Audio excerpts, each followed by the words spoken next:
श्री स्वामी समर्थ। तुम्हा सर्वांचं माझ्या चॅनलमध्ये मनापासून स्वागत आहे। तर बघा, आज आहे 25 जानेवारी 2024, शाकंभरी पौर्णिमा आणि आज गुरुपुष्यामृत योग सुद्धा जुळून आलेला आहे। पुष्य नक्षत्र जर गुरुवारी आलं तर गुरुपुष्य योग तयार होतो आणि ह्या वर्षातील पहिला गुरुपुष्यामृत योग आहे। गुरुपुष्यामृत योग हा अतिशय दुर्मिळ योग मानला जातो आणि वर्षामध्ये कमीत कमी 5 ते 6 असे योग जुळून येतात। या नवीन वर्षात 2024 मध्ये गुरुपुष्यामृत योग पूर्ण वर्षभरात फक्त 5 आहे। तर हा वर्षातला पहिला गुरुपुष्यामृत योग आहे। या दिवशी थोडं का होईना सोने खरेदी करावं असं म्हणतात, पण ज्यांना सोनं खरेदी करणं शक्य नाही त्यांनी कोणत्या वस्तू खरेदी कराव्यात ह्या व्हिडिओ सुद्धा आपल्या चॅनलवरती आलेला आहे। त्यासोबत या शुभ योगावरती काही उपाय सेवा केल्या तर त्याचं आपल्याला कितीतरी पटीने शुभ फळ मिळत असतं। त्यामुळेच काही उपाय देखील या दिवशी करायचे असतात। असाच एक उपाय मी तुम्हाला आजच्या व्हिडिओमध्ये सांगणार आहे। संध्याकाळी दिवे लागणीच्या नंतर रात्री तुम्ही 12 पर्यंत तुम्हाला हा उपाय करता येईल। तर हा उपाय कशा प्रकारे करायचा आहे याबद्दलची संपूर्ण माहिती मी तुम्हाला आजच्या व्हिडिओमध्ये सांगणार आहे। व्हिडिओ पूर्ण बघा जेणेकरून तुम्हाला संपूर्ण माहिती मिळेल। जर तुम्ही चॅनलवर नवीन असाल तर चॅनलला सबस्क्राइब करायला मात्र विसरू नका आणि व्हिडिओला लाईक करायला मात्र विसरू नका। तर बघा, आपण आपल्या आयुष्यामध्ये आपल्या मूलभूत गरजा भागवण्यासाठी खूप मेहनत करत असतो, पण तरी देखील आपल्या कष्टाला मेहनतीला म्हणावं तसं यश मिळत नसेल, पैसा टिकत नसेल, घरामध्ये कायम दुःख, दारिद्र्य, आजारपण वाढलेले असतील, तर अशा वेळेस आपण या शुभ योगावरती काही उपाय केले तर त्याची आपल्याला शुभ परिणाम मिळतात। असाच उपाय आपल्याला संध्याकाळी दिवे लागणीच्या वेळी करायचा आहे। कापुरासोबत एक वस्तू आपल्याला जाळायची आहे। तर बघा, कापूर जो आहे तो नेहमी घेत असताना भीमसेनी कापराचा वापर करावा, कारण कापूर हा आपल्या घरामध्ये असलेली नकारात्मकता दूर करतो। कापूर घरामध्ये जाळल्यामुळे देवी लक्ष्मी आपल्या घरात आकर्षित होत असते आणि सगळ्यात महत्त्वाचं म्हणजे कापूर जो आहे तो आपल्याला घरामध्ये असलेली वास्तु दोष सुद्धा नष्ट करत असतो। तर एवढा प्रभावी असलेला भीमसेनी कापराचे 4 उपाय मी तुम्हाला आजच्या व्हिडिओमध्ये सांगणार आहे। तर यातनं जो उपाय तुम्हाला करता येईल तो उपाय तुम्ही करू शकतात। तुमच्या अडचणीनुसार तुम्हाला जो उपाय करायचा असेल तो तुम्ही करू शकतात। तर बघा, आज आहे शाकंभरी पौर्णिमा। जर तुमच्या घरामध्ये देवीचे घट बसवले असतील तर तिथे तुम्हाला हा उपाय करायचा आहे, किंवा मग घट बसवत नसाल किंवा पूजा वगैरे करत नसाल तर देवघरासमोर तुम्हाला हा उपाय करायचा आहे।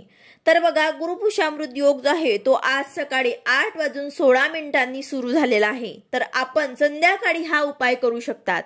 यातनं पहिला उपाय जो आहे तो आपल्याला आर्थिक अडचणी दूर करण्यासाठी करायचा आहे। तुमच्यावरती खूप कर्जबाजारीपणा झालेला असेल, कर्जाचा डोंगर वाढतच जात असेल तर तुम्हाला हा उपाय करता येईल। याचा अर्थ असा नाही की कष्ट न करता तुम्हाला सगळं सेवेमुळे किंवा उपायांमुळे फळ तुम्हाला मिळणार आहे। यासाठी तुम्हाला कष्ट देखील करावे लागतील। कष्टासोबत नशिबाची साथ मिळावी यासाठी आपण हे उपाय करत असतो। तुम्हाला यातनं बाहेर पडण्यासाठी मार्ग मिळावा यासाठी आपल्याला हे उपाय करायचे असतात।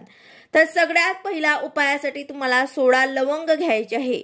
लवंग हे आपल्याला अख्ख्या घ्यायचे आहे। फुलं असलेल्या लवंग आपल्याला घ्यायचे आहे, तुटलेल्या फुटलेल्या नसाव्यात। चांगल्या बघून आपल्याला 16 लवंग घ्यायचे आहे। त्यासोबत तुम्हाला 7 भीमसेनी कापराच्या वड्या घ्यायच्या आहेत आणि त्यासोबत तुम्हाला 16 अख्खे तांदूळ घ्यायचे आहे, ज्याला आपण अक्षता म्हणत असतो। तर तांदूळ पण तुम्हाला निवडून व्यवस्थित घ्यायचे आहे, कुठनंही तुटलेले फुटलेले खराब झालेले नसावेत। तर बघा, हा उपाय करण्यासाठी तुम्हाला मातीचं भांड घ्यायचं आहे, किंवा मग तुम्ही एखादी पंती सुद्धा घेतली तरी सुद्धा चालेल, एखादं तामण घेतलं तरी सुद्धा चालेल। तर त्यामध्ये तुम्हाला 16 लवंग टाकायचे आहे, 7 भीमसेनी कापराच्या वड्या टाकायच्या आहे आणि त्यामध्ये तुम्हाला 16 तांदळाचे दाणे टाकायचे आहे। त्यासोबत तुम्हाला चिमूटभर हळद सुद्धा त्यामध्ये टाकायची आहे। यानंतर तुम्हाला हे देवघरासमोर सर्व वस्तू प्रज्वलित करायच्या आहे। दिवे लागणीच्या वेळेस तुम्हाला हे प्रज्वलित करायचं आहे। प्रज्वलित केल्यानंतर तुम्हाला महालक्ष्मी अष्टकमचं पठण करायचं आहे। 11 वेळा तुम्हाला महालक्ष्मी अष्टकमचं पठण करायचं आहे, किंवा मग तुम्ही युट्यूबला लावून श्रवण सुद्धा केलं तरी सुद्धा चालेल।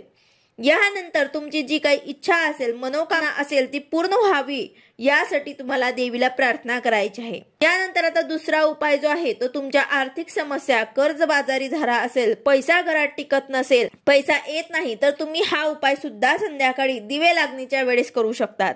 तर या उपायासाठी तुम्हाला 7 भीमसेनी कापराच्या वड्या घ्यायच्या आहेत। त्याचसोबत तुम्हाला साबुदाण्याचे 7 दाणे घ्यायचे आहे। भीमसेनी कापरासोबत तुम्हाला हे प्रज्वलित करायचं आहे। तर बघा, साबुदाण्याचे दाणे जे आहे ते भीमसेनी कापरासोबत जाळल्यामुळे आपल्या पैशांसंबंधित अडचणी जे आहेत ते दूर होतात आणि आपला भाग्योदय होतो। मातीच्या पंतीत तुम्ही हे जाळू शकतात किंवा मग एक मातीच्या भांड्यामध्ये तुम्ही हे जाळू शकतात। हे जाळल्यानंतर, हे प्रज्वलित केल्यानंतर तुम्हाला हे सर्व घरभर याचा धूर जो आहे तो फिरवायचा आहे। त्यानंतर तुळशी जवळ जाऊन हे भांड तुळशीवरनं 3 वेळा तुम्हाला उतरवून घ्यायचं आहे। त्यानंतर हे मुख्य प्रवेशद्वाराच्या बाहेर तुम्हाला हे भांड, मातीचं भांड जे आहे ते तुम्हाला ठेवून द्यायचं आहे। म्हणजे जी काही नकारात्मकता आहे, घरामध्ये असलेली वास्तुदोष आहे ते निघून जातील आणि तुमच्या पैशांच्या अडचणी दूर होतील। तर अशा प्रकारे तुम्हाला हा उपाय जो आहे तो पैशांची अडचण असेल, काही कर्जबाजारी झाला असेल तर त्यासाठी तुम्हाला हा उपाय करायचा आहे। यानंतर आपल्याला तिसरा उपाय जो आहे तो, घरामध्ये सतत भांडणं होत असतील, वादविवाद होत असतील, कुटुंबातील सदस्यांमध्ये मतभेद असेल किंवा तुम्हाला वाईट स्वप्न पडत असतील, अनेक प्रकारच्या अडचणींना तुम्हाला सतत सामना करावा लागत असेल तर तुम्हाला हा उपाय करायचा आहे। या उपायासाठी तुम्हाला एक तांब्याचा तांब्या घ्यायचा आहे किंवा मग एक छोटीशी वाटी सुद्धा तुम्ही घेऊ शकतात। त्यामध्ये तुम्हाला थोडंसं पाणी घ्यायचं आहे आणि त्यामध्ये थोडंसं तुम्हाला गंगाजल टाकायचं आहे। त्याचबरोबर त्यामध्ये तुम्हाला भीमसेनी कापूर जो आहे तो बारीक करून टाकायचा आहे किंवा मग तसंच तुम्ही एक वडी टाकली तरी सुद्धा चालेल। यानंतर हे गंगाजलचे पाणी जे आहे ते संपूर्ण आपल्याला घरामध्ये शिंपडायचे आहे आणि त्याचबरोबर हे पाणी आपल्याला मुख्य दरवाजावरती, उंबरठ्यावरती सुद्धा आपल्याला थोडं थोडं शिंपडायचं आहे।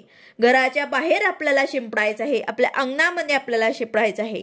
तर या उपायामुळे तुमच्या घरामध्ये असलेले सर्व दोष जो आहे ते नाहीसे होतील आणि वादविवाद, कटकटी, त्याचबरोबर वाईट स्वप्न यासारखे तुमच्या अडचणी ज्या आहेत ते नष्ट होतील। तर अशा प्रकारे तुम्ही हा उपाय जो आहे तो, तुम्हाला काही वाईट स्वप्न पडत असतील, घरामध्ये भांडणं होत असतील, वादविवाद असतील तर यासाठी तुम्ही करू शकतात। तसंच यानंतर आता चौथा उपाय जो आहे तो आपल्याला पती पत्नीमध्ये काही भांडणं, क्लेश, वादविवाद कमी करण्यासाठी करायचा आहे। दोघांमध्ये प्रेम, एकोपा निर्माण व्हावा यासाठी करायचं आहे। तर गुरुपुष्यामृत योगापासून म्हणजेच आजपासून तुम्ही ह्या उपायाला सुरुवात करू शकतात आणि रोज तुम्हाला हा उपाय करायचा आहे। तर बघा, स्त्रीने आपल्या नवऱ्याच्या उशीखाली 2 लवंग ठेवायचे आहे आणि त्याचबरोबर नवऱ्याने 2 भीमसेनी कापूर आपल्या बायकोच्या उशीखाली ठेवायचे आहे। तर यानंतर हे ठेवल्यानंतर दुसऱ्या दिवशी आंघोळ झाल्यानंतर देवपूजा करायची आहे आणि हे देवघरासमोर 2 लवंग आणि 2 भीमसेनी कापराच्या वड्या ज्या आहेत ते प्रज्वलित करायचे आहे। तर हा जो उपाय आहे तो गुरुपुष्यामृत योगापासूनच तुम्हाला सुरू करायचा आहे, म्हणजेच आजपासून तुम्ही सुरू करू शकतात। जर तुम्हाला आज काही अडचण असेल तर तुम्ही पुढच्या गुरुवारपासून सुद्धा हा उपाय करू शकतात। हा उपाय तुम्हाला काही दिवस सलग करायचा आहे। जेव्हा तुम्हाला असं वाटेल की तुमच्यामधले भांडणं, मतभेद जे आहे ते थांबले आहेत तर तेव्हा तुम्ही हा उपाय जो आहे तो थांबवू शकतात। तर अशा प्रकारे तुम्हाला हा उपाय जो आहे तो करायचा आहे। तर अशा प्रकारे तुम्ही या उपायांमधून तुम्हाला ज्या काही अडचणी असतील ते तुम्ही करू शकतात। व्हिडिओ आवडला असेल तर लाईक करा, शेअर करा, सबस्क्राईब करा। भेटूया अशाच नवीन व्हिडिओ सोबत। श्री स्वामी समर्थ।